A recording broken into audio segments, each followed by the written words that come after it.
It's hard to argue that the device most responsible for the astronomical resurgence of Apple is the iPhone, a product that created and shaped entire industries in its wake. But what a lot of people overlook is the iPhone's more productivity focused and larger cousin, the iPad. Sure, iPads are successful, but they're nowhere near as omnipresent as smartphones.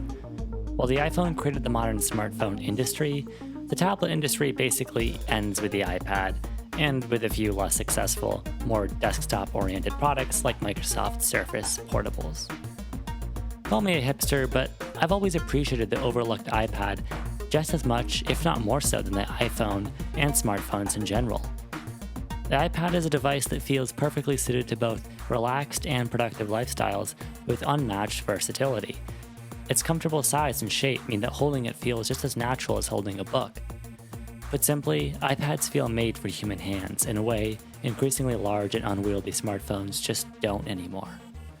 iPads are comfortable in portrait and in landscape, and their design follows a thousands-long-year legacy of humans using more primitive styles of tablets.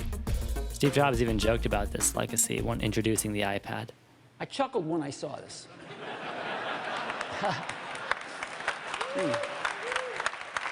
But I don't think Steve was entirely joking.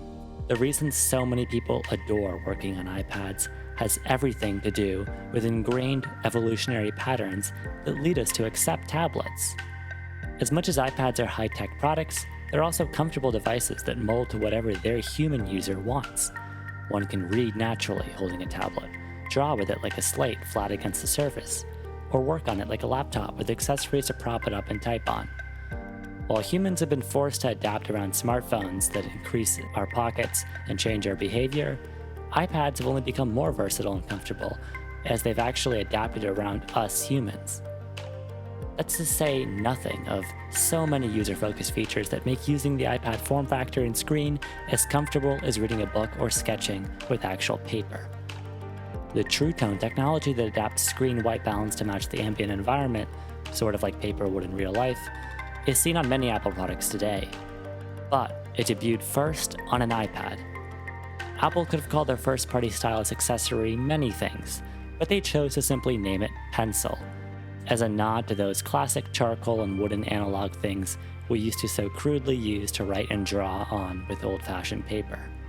As much as enthusiast computer users are understandably frustrated with iPad's slow progress towards adopting the full functionality of quote-unquote real computers, non-traditional computer users have been really quick to embrace iPads with their big, welcoming, directly manipulable touchscreens and frictionless user experience. When a device is adored by the elderly and the very young alike, you have to conclude that it taps into something innately human, the desire to touch and see and hear response to that touch. Heck, no wonder cats also respond so ferociously to iPad apps designed to stimulate them. We're just animals. Apple's earliest efforts at developing its touch-based software that would later launch as iPhone OS were first developed for an experimental tablet prototype that we now know as the iPad. Believe it or not, the iPad actually came first. What if that prototype came first instead of the iPhone being released? Would we call smartphones tiny tablets instead of reductively calling tablets oversized smartphones? Would there have been a much quicker adoption curve of software and apps actually optimized to fit the big, beautiful screens we see on tablets? We can never know a hypothetical scenario like this, but oh, to imagine. Regardless of what could have been, iPads will always hold a special place in my heart, and they should in yours too. Because they're only human.